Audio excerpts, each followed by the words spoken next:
All right, well, we'll go ahead and get started. Welcome to the April technical meeting. I'm going to be conducting this meeting. Turner asked me to. It'll kind of flow just like all the rest of the technical meetings we've got. We'll cover some training opportunities, and then we'll discuss some new business, and then main topics are field guide, which I'll be covering, and then Wade's going to be doing a demonstration on uploading RIT badges to the LMS. So to start out on the training opportunities, coming up next week is the National Home Performance Conference. And they moved that to 100% virtual. So if you're planning on attending that, you probably get some good training and BPI CEUs out of that. You agencies will want to know on June 7th, Turner's going to be holding the audit setup fuel library meeting. It looks like it's going to be at the IWTC, and he's going to also do it as a Google Meet. I do think he wants at least one person from each agency there so that you guys can make sure your fuel libraries and audit are set up properly. And then on June 14th through the 17th, Turner's going to be holding the Energy Auditor 101 class. He's moved that. I think previously it's been a 3-day class. He's making it a 4-day class. And also note, anybody that's looking at doing the Energy Auditor certification, it is now a required prerequisite for that certification. So put those dates on your calendars if that's applicable to you. We'll go into new business. I got some slides here. Turner has updated the issues with the deferrals. He posted a video in there that'll explain any of the changes he made. So if you have any questions about that, if you're the person that logs deferrals, know that's been fixed, and let Turner know if you run into any issues in the future. Coming up here in the future, we've got the WAP Awards. So beware, you guys that are out in the field. There's the Health and Safety Hero Award. If you identify a serious health and safety issue that you mitigated, or the What Were You Thinking Award, just some of the interesting things that we run into out in the field. You can snap a photo of them and submit them once Brad opens those. I'm going to be turning that on either today or tomorrow. Okay. Nominations will be opening soon. Okay. So Today, there you go. You'll see a couple other things I'm working on. Can they just expect like an email from you to come out or something? And yeah. Again, I know I don't have everybody's email address, so if you don't get the email with the links, talk to your boss, because your boss will have gotten it. Cool. Okay, so be aware of that, guys. This is a reminder. If you agencies, if you have not renewed as a ThermWise authorized contractor, you need to do it by the 16th of April to continue receiving rebates. If you have not received this email that you see on the screen, reach out to Brad. But you should have, most of you coordinators.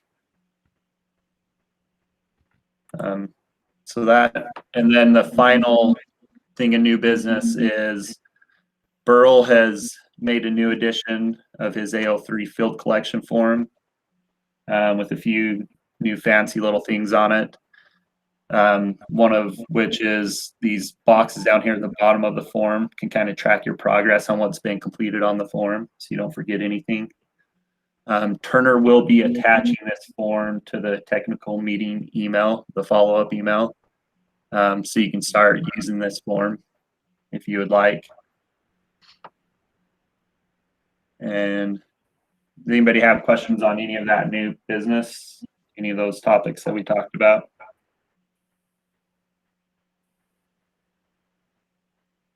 Hey, Matt. Yeah. As far as training opportunities, Uh-huh. the lady that did the Renovate Right thing said that she would be willing to travel if you have anybody wanting a bunch of lead renovation training. Just get a hold of Sandra Horner.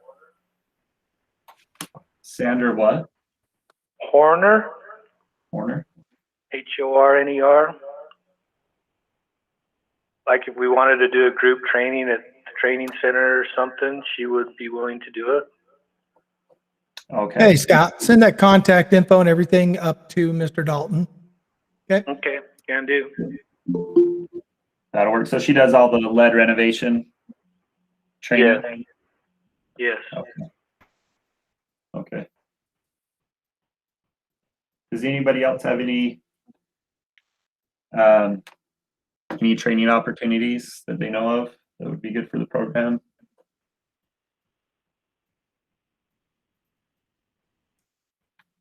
Okay. Yeah, thanks, Scott. If you could just give me that info. Okay, so we'll head right into the. Mr. Dalton, there is actually one thing real fast too. Okay. Yep. There was the law that was passed and signed by the governor that is ending the mask mandate here on the 10th, I believe, if I'm not mistaken.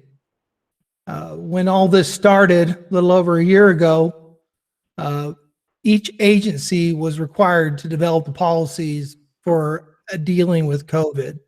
It was not something that we specifically mandated it at the state. Your individual agencies had to develop and create their policies that allowed them to adhere to the local health department's rules by county.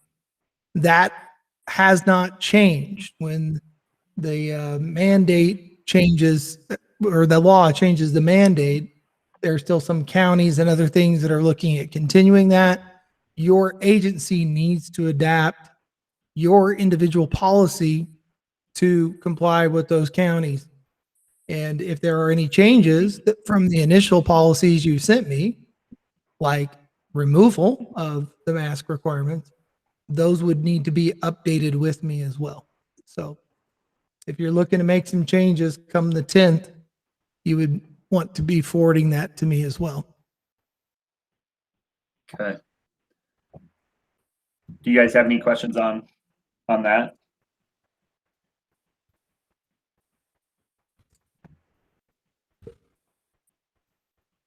Yep. All right. Yep. Okay, so I'll be taking the next like 20 minutes, and then Wade's going to do his presentation after mine. So I'm going to present to you guys the new field guide, which has been approved by DOE. We're going to talk and discuss the effective date when our field guide will replace the old one, where to access the field guide, how to navigate the field guide, and we'll talk about the layout of the measures, the links embedded in the field guide, the photo and suggestion tabs, and then how you can use it on different devices. And then I'm going to read you the foreword that's in the field guide at the very end, which is some really good information. So if you guys have any questions as we're going through this, I've got 3 videos that I made that I'm going to have you watch at some point during this. They're short, like 2-minute videos. So we'll just start out. So we're going to make the effective date of the field guide April 10th, 2021. So that's so next week, when you field crews go out to work, or you QCIs, this field guide will be effective. So be aware of that. And it is replacing the current field guide that you have. There's going to be a couple different ways to access the field guide. When I didn't check again this morning. When I looked yesterday, the link wasn't there yet, but the plan is on the resources page. Let me put a cursor up here so you can see. Brad's planning on putting the link to the field guide right here below this program notices box. And so you'll be able to access it from our resources page. And then also you can type in the URL sites.google.com/utah.gov/field guide. And that'll take you to the home page of the field guide. So there'll be a couple ways for you to access it. There'll also be a hyperlink embedded in the new guidelines when they're published. Oh, yes, I forgot that. So yep, there'll be a link in the guidelines also. So I'm just gonna hop right in and do a live demonstration of the field guide for you. So you can kind of see the layout of it, and we'll go over a bunch of the different features in it.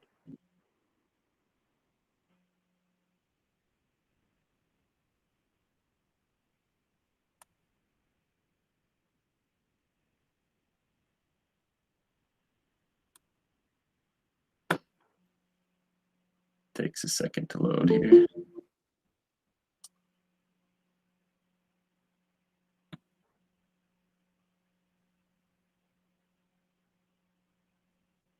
Okay, it's going to take just a second to load because I'm doing it in edit mode so I can show you it on the different screens. But can you guys see the field guide? It's loading now. Yeah, I can see it, Dalton. Okay. So this is the home page. It's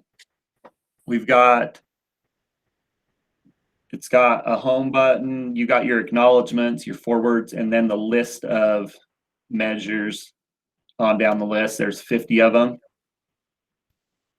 Those are on your sidebar. There's also some subcategories here where all the measures related to like air sealing are listed in these drop downs.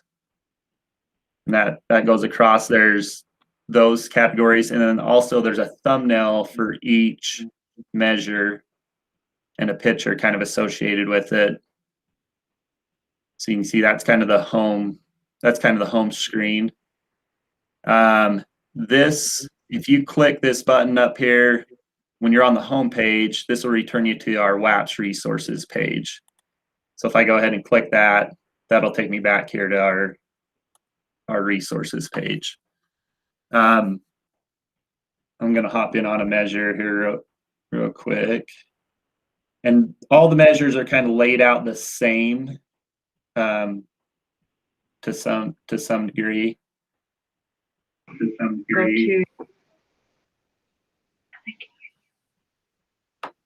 So we'll hop on insulation. So the top of each of the measures is the measure name. And then we've got a desired outcome for each measure that kind of explains what the goal of this is. So like on the sill rim joist measure, the goal is to properly align the thermal boundary and air boundary between the conditioned and unconditioned space. And then below that, we have SWS details. Some of the measures have quite a few SWS detailed links. And so if you click on that blue text, it'll take you to the new SWS and to those links.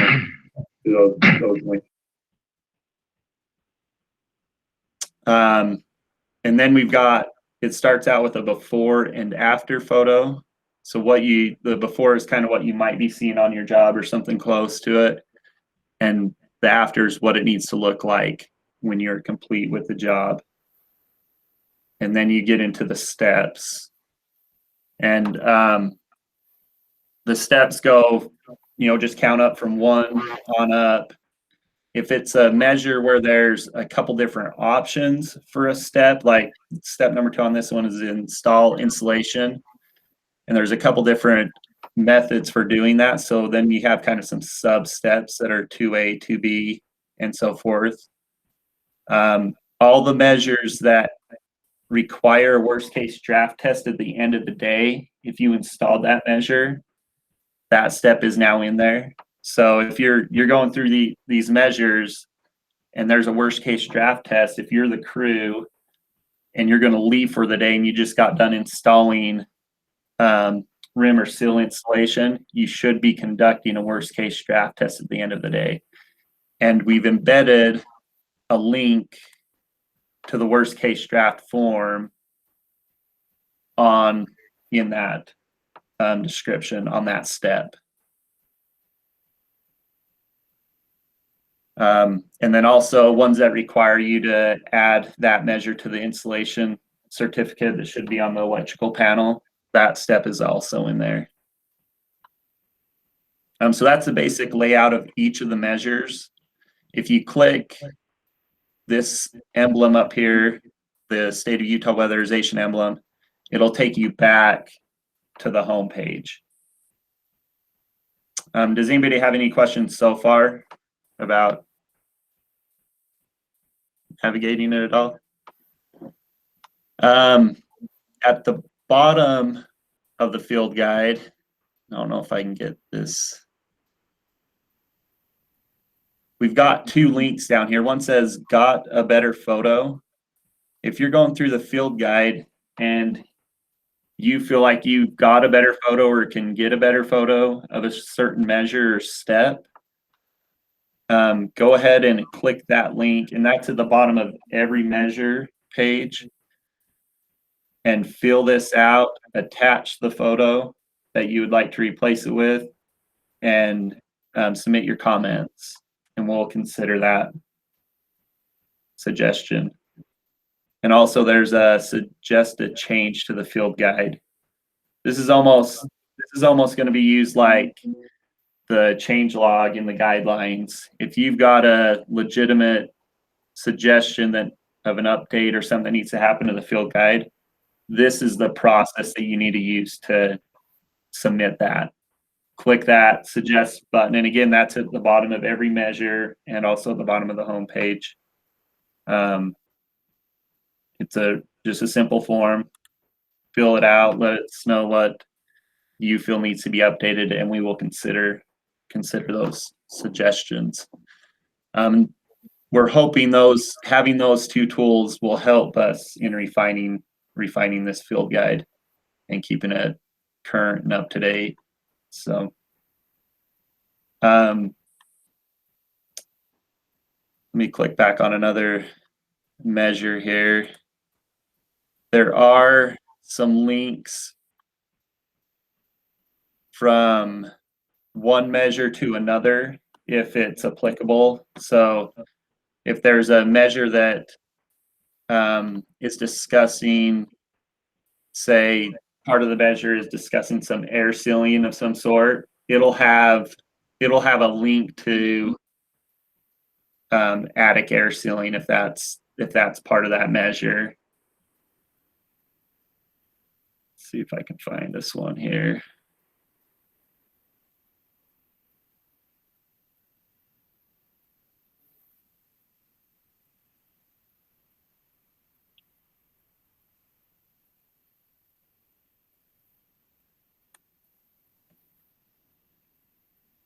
So like this,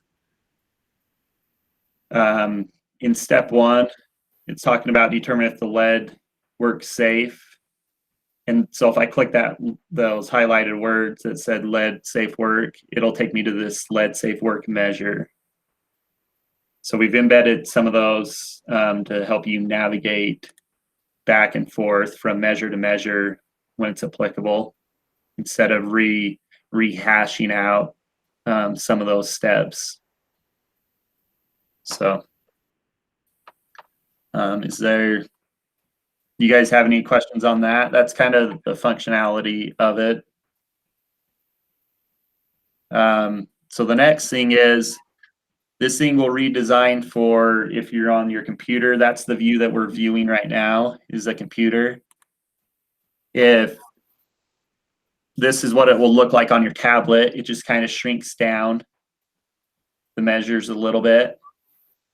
But you can see it's still really navigatable and looks good. And then also on your cell phone, it's just going to shrink it down again, and the measures will just become single one single step at a time, but it's really easy to navigate and move around through it. So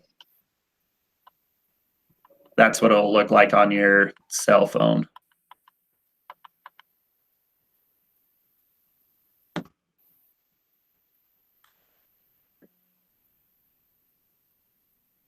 Okay, so the next thing is, can you view the field guide offline? And the question is, yes, it's a little bit of a process. So I've got a couple videos here. I've got to stop presenting for a second and represent a different screen. So hold on for just 1 second.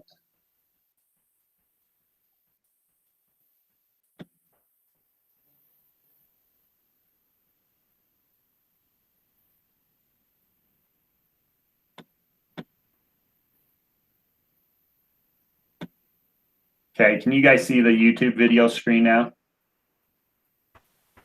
Yes, I can see it, Dalton. Okay, so I'm gonna play this video. See some lines on the screen. Yeah, I'll play it's just the start of the video. So I'll play this video and then I'll actually play 3 of them. And then we'll just talk here in a second. Let me know if you can hear the audio. Here's a quick tutorial on how to view our field guide offline on either your iPhone or iPad. All sounds good, First, you Dalton. need to make sure you have the settings correct on your device. You'll do this by clicking the settings icon and scrolling down to the Safari icon and clicking it. Now scroll all the way to the bottom of the list, and under the title Reading List, you will see an option called Automatically Save Offline. Turn that option on. Now that your device is set up, and while you are still connected to the internet, navigate to the field guide using the link on our resources page, or by typing in your browser sites.google.com/utah.gov/field-guide. Once you're on the field guide's homepage, navigate to the measure you want to view offline by using the menu in the upper left corner of the page. Then click on the measure. Now that you're on the measures webpage,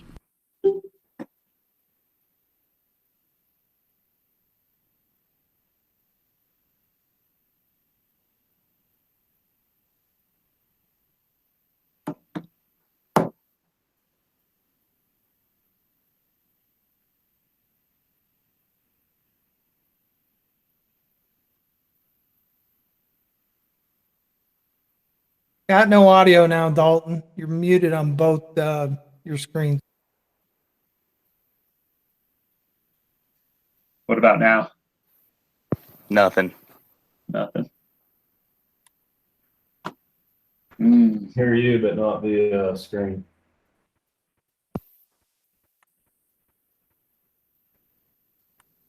Okay. Let me represent here real quick and see what the deal is. It's the only way I have to present it in a separate tab or it won't play the audio from the video.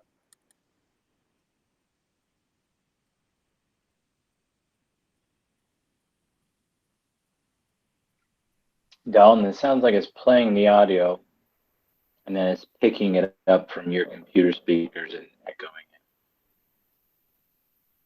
So if you get it going, maybe try turning the volume down on your computer speakers or something. select from the list of web pages It's that working. you have That's saved. better. You are now viewing the web page that is available offline. Again, this is the same process for both the iPhone and iPad, but the icons are located at the top of your screen on the iPad.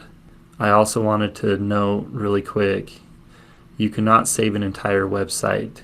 You can only save the web page you are viewing. So if you need to access multiple measures in the field guide, you will have to repeat this process for each measure.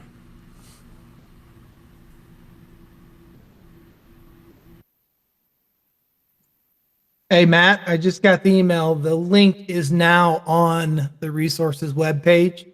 If you go there and you don't see it, just hit F5 and that'll make it refresh and you'll see it.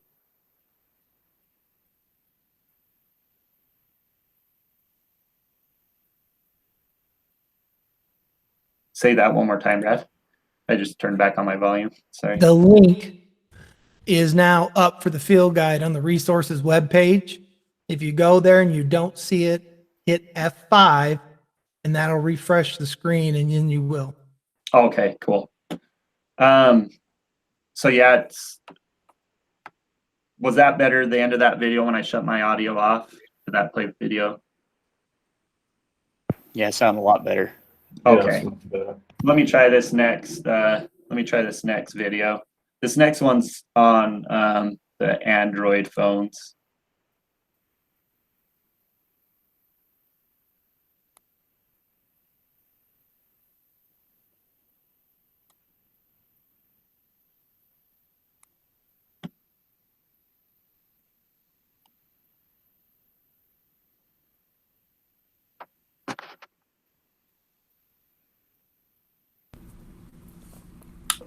Here's a quick tutorial on how to view our field guide offline on your Android phone.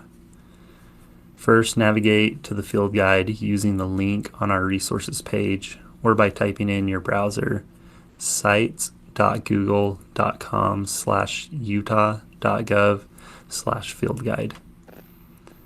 Once you're on the field guide's homepage, navigate to the measure you want to view offline by using the menu in the upper left corner of the page. Then click on the measure. Now that you're on the measures webpage, toward the right of the address bar, click on More, and then click the download arrow button. This will make the web page available offline. To view the page or find it later, open your browser app on your phone, click on More, that's located towards the right of the address bar, select Downloads. This will bring up a list of web pages you have downloaded. Select the measures web page that you saved. You are now viewing the offline web page. I want to note really quick, you cannot save an entire website. You can only save the web page you are viewing. So if you need to access multiple measures in the field guide, you will have to repeat this process for each measure.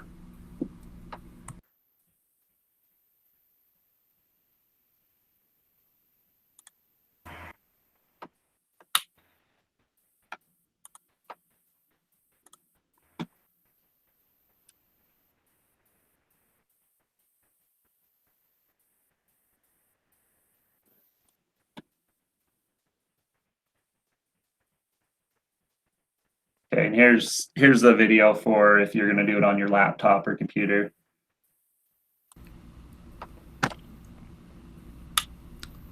Here's a quick tutorial on how to view our field guide offline on your computer.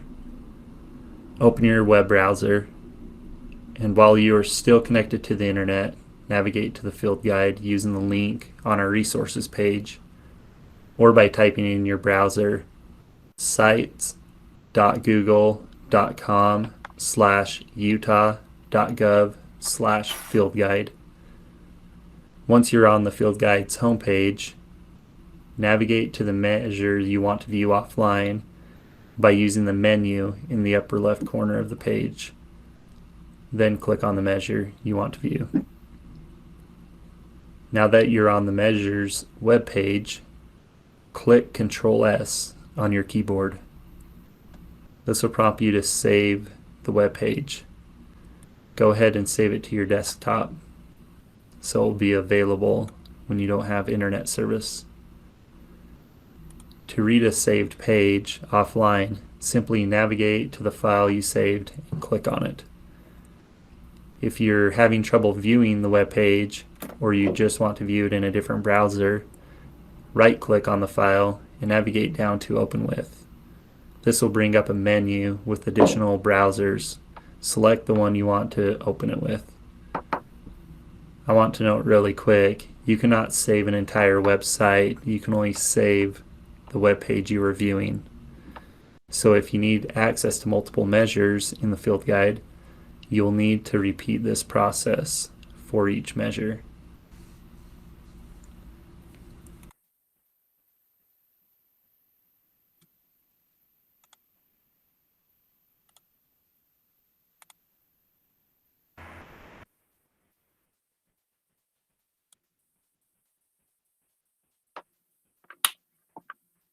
All right.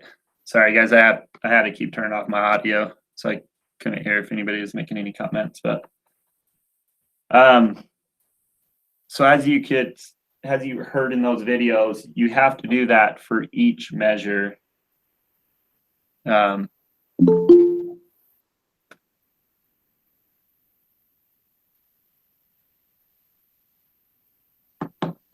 you guys hear me? Yeah. Okay. All right. So yeah, as the video stated in each of them, you have to do that for each measure if you're wanting to be the ability to view it offline. So if you're going to be doing it on your phone, hopefully those videos, they'll be posted. They are posted currently to our YouTube, the Utah Weatherization YouTube channel. You can find them there. I made them a little quick. They kind of go fast, so you may have to pause them or whatever as you go through it. But it's pretty simple. Once you do it once, you'll be good to go. So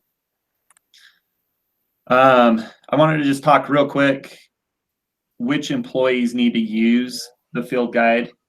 And I'll make this real quick, but energy auditors, you guys should start using the field guide for your naming conventions. So when you're writing a work order, if you're telling the crews to dense pack a wall, use the naming convention that's in the field guide just to help keep things consistent and help the crews in finding that measure in the field guide and things. And then the other thing is review the field guide so you start to learn each of the steps that are associated with the measure just to help you write your work orders and make better assessments and that thing. So make sure you guys are using it. Retrofit installers, you guys should be using this field guide on every job, every measure. And I would suggest with this being a new field guide, I would pull it up on each measure that you're going to go install and review our new field guide and make sure that nothing has changed from the way you've been doing it, because you need to start doing it the way it's laid out in the field guide. So as you go to prep an attic, pull up the measure in the field guide before you hop up in the attic and just review it for a couple minutes. And any of you agencies, if you could relay that to your crews if they're not on this call, to start having them do that.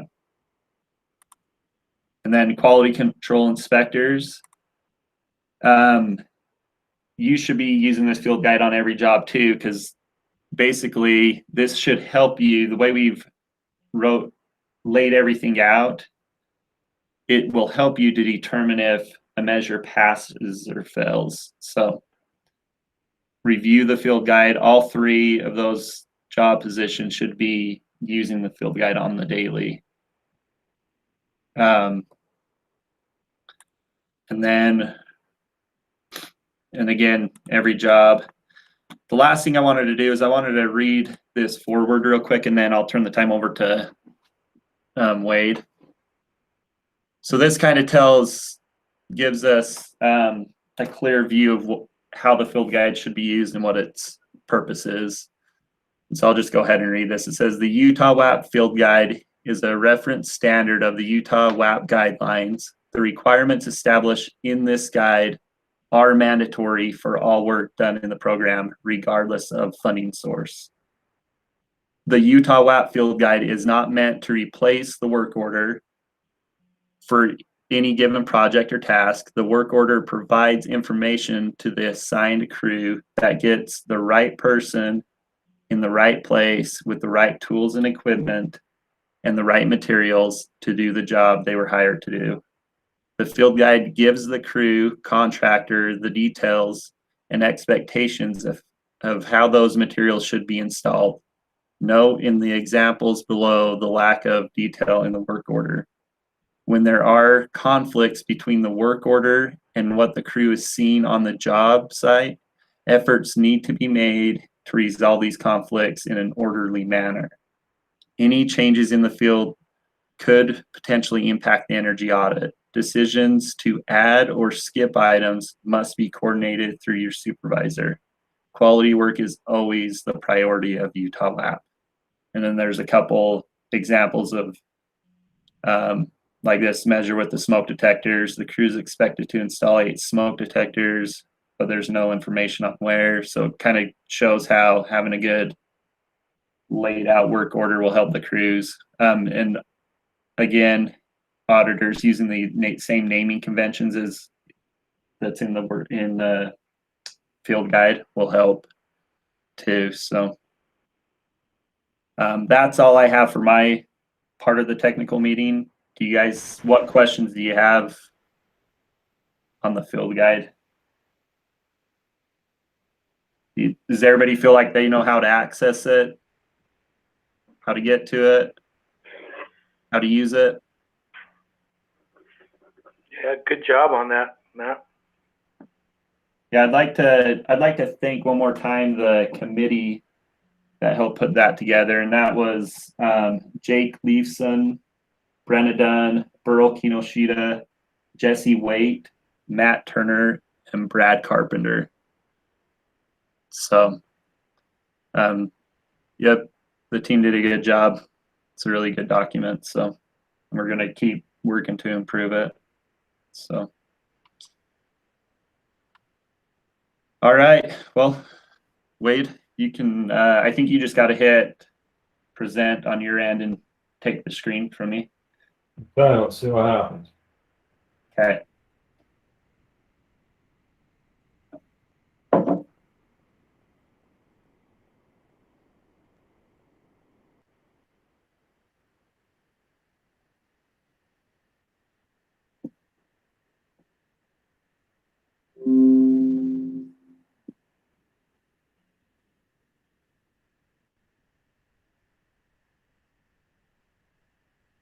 Okay, can everyone see my screen that has the LMS on it?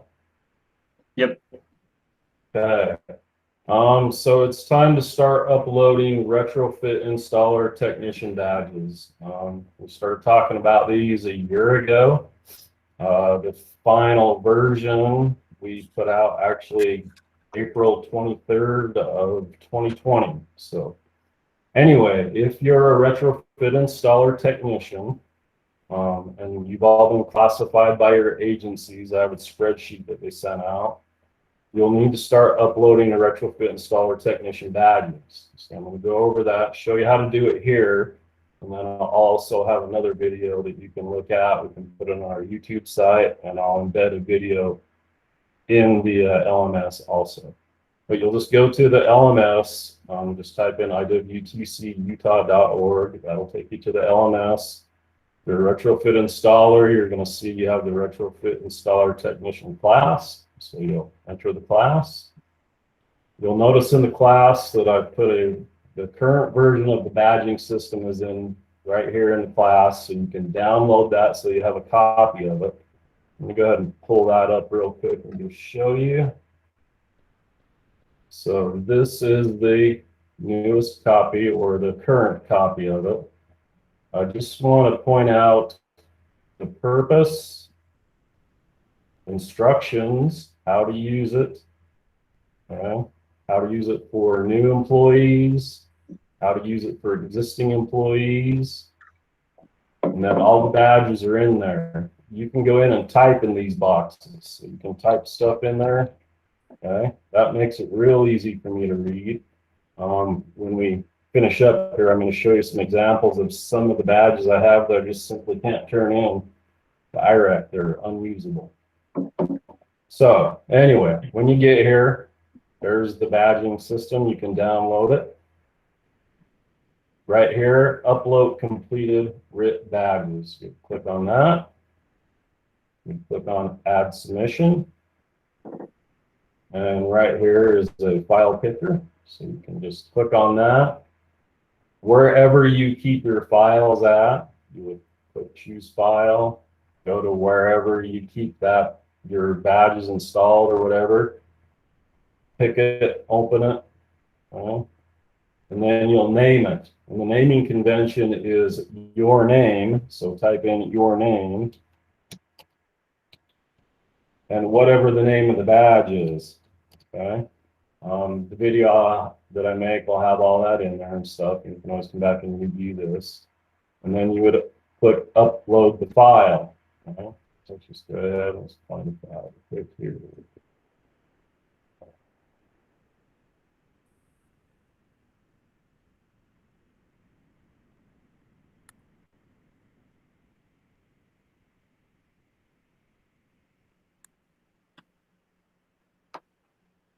So that was the file I was going to upload.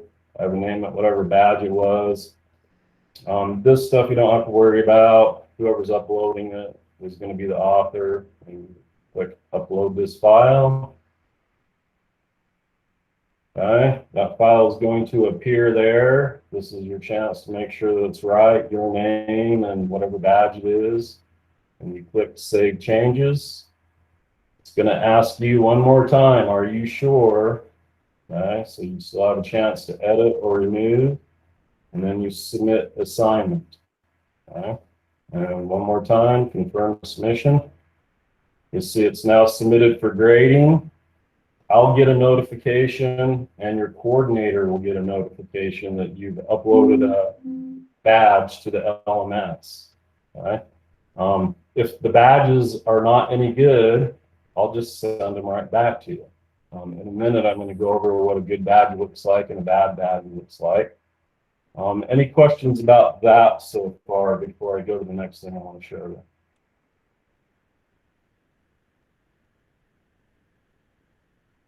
you? Okay.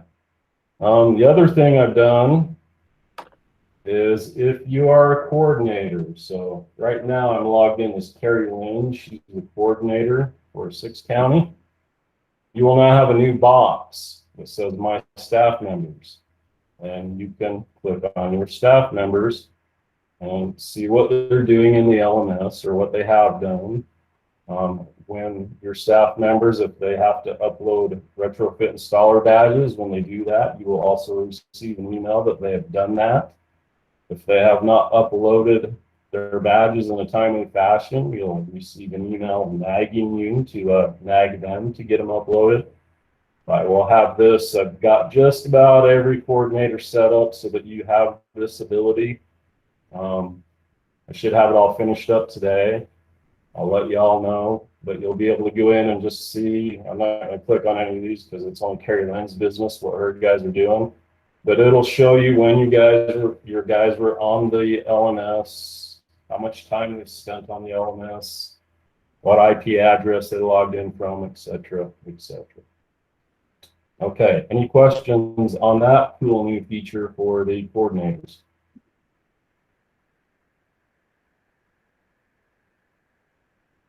Okay. If there's no questions on that, I'm going to go ahead and we're going to talk about badges and what a good badge and a bad badge looks like. So I just want to make sure, can everybody still hear me and see the screen? Yes. Okay. Right here we have a bad example, install dense pack wall insulation. Well, I know where the job was done. It was done at the IWTC. I have no clue on what date it was done. The trainer is scribble mark. No clue who the installer is. And no clue who this QCI is. I could make a good guess of this one. But this is of no value to me. I can't turn this into IRAC. Okay? They've got to be legible and everything has to be filled in properly. Well, there's another example.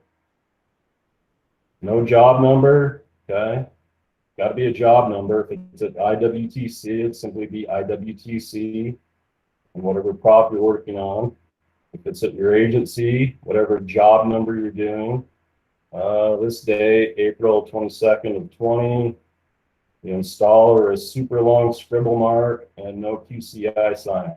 So I won't accept this badge. It would come back to you. Another one. Okay.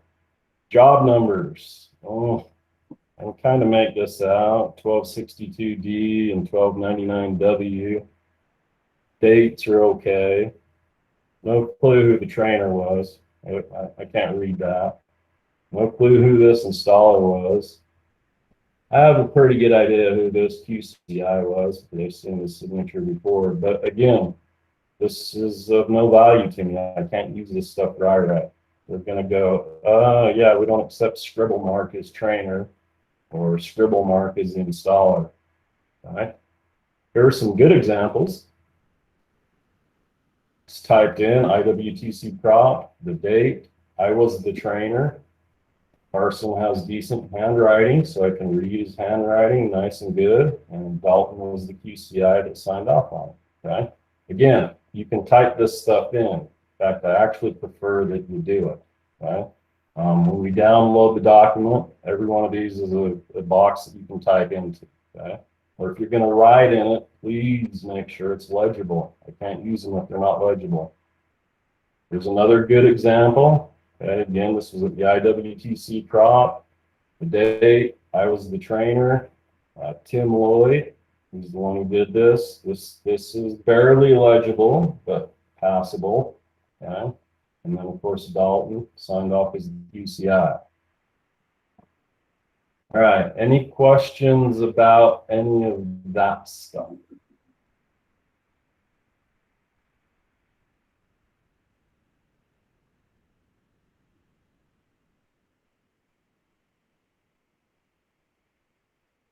Okay, well, if nobody has any questions, then I'm all done. And if you want to take back over Dalton and wrap it up, you're welcome to, or I can. Okay.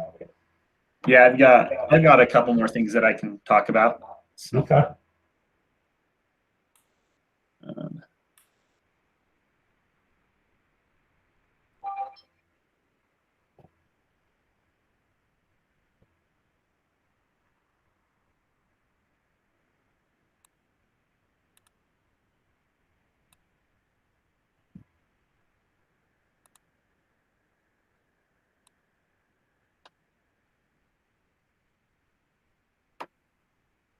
all right.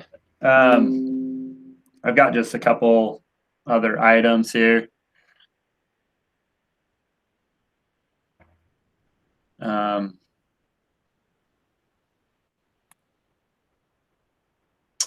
On ignition barriers on the foam on an attic access. Previously, we had told you guys that you could just put a piece of sheetrock across the top of the foam board, and we were using the dam on the sides as the ignition barrier. That is no longer allowed. If you do foam board, and this is how it's spelled out in our new field guide, you will have to run sheetrock up the sides and totally encapsulate it like this center page, or do your fiberglass bat is the other option. But so just take note. I know previously we had allowed you just to put a piece of sheetrock on top of the foam board and not worry about encapsulating the sides. You will have to encapsulate all the sides like this drawing here with sheetrock with an ignition barrier if you use foam board on the attic accesses. Do you guys have any questions about that? Comments?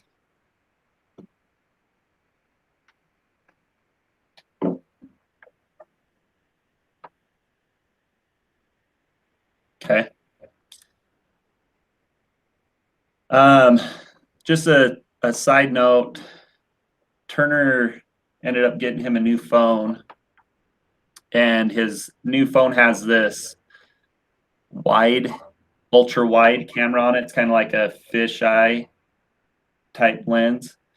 And you can see how just taking a photo with his regular camera, you can just see part of the kitchen. But if him standing pretty much in the same area, you can get quite a bit bigger view. Like he can stand in the bathroom and stand by the door of the bathroom, and he can get a wide enough view where you can see that it has either a shower or tub, that it has a window or not, and you can see the fan on the ceiling.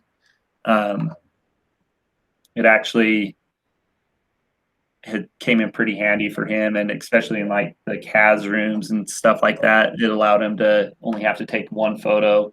I know he said he was out in front of the house this last monitoring that we went on, and if a house that he would typically have to take like 2 or 3 photos to get from end to end on the house, he was able to see blue sky on both sides of the house and just get one wide angle photo.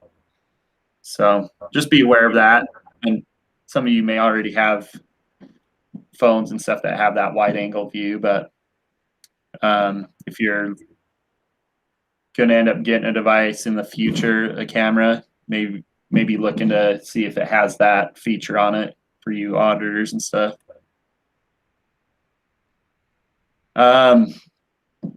This has recently come up, and we wanted to discuss it about conducting worst case draft on appliances in adjacent spaces, and that it is required unless you have documentation showing that it is at 50 pascals with reference to the house, negative 50 pascals with reference to the house, you have to still conduct a worst case draft test. If it's at a 48, a 45, you need to conduct a worst case draft test. If it's at 50, you still need to. So if you're an auditor and you did this zonal test, you would need to still fill out your worst case draft form as far as saying it's non-applicable and document what the pressure to that adjacent zone was. We still require that you have the worst case draft form in the file. And same thing on the QCIs. We still need a post worst case draft test or draft form in the file. Even if you don't conduct the test, that form needs to show your reading to that adjacent zone that it was at 50 pascals, if in fact it was. So does anybody have any questions on that? And do you understand what we're talking about when we talk about adjacent spaces? Would somebody explain what some of the adjacent spaces that, say, a water heater or something may be installed in? A mobile home water heater closet. Yeah, so that could be a mobile home water heater closet. Where else might we? A furnace or a water heater installed in a closet in the garage. Yep. So the combustion appliances are out in the garage. You still have to conduct a worst case draft on them if they're out in the garage, unless you document, and the documentation has to be in the file, that adjacent zone was at a negative 50 pascals with reference to the building envelope. So just writing, if you're just writing that it is a negative 50 is fine, or do you want something else? No, so they would just fill out their form, put they'd mark on the worst case draft form not applicable, and in the comments down below they would put like the garage is at negative 50 pascals with reference to the building envelope in that box. So we know that they took the reading and they're documenting why that worst case draft test did not need to be conducted. So on the worst case draft form is probably the proper place to document that.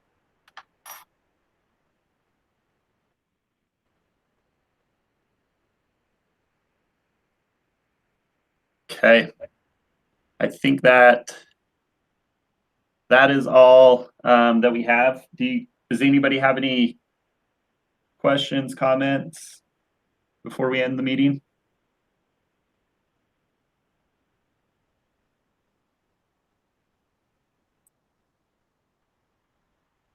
I think we're all good. We're right on time too.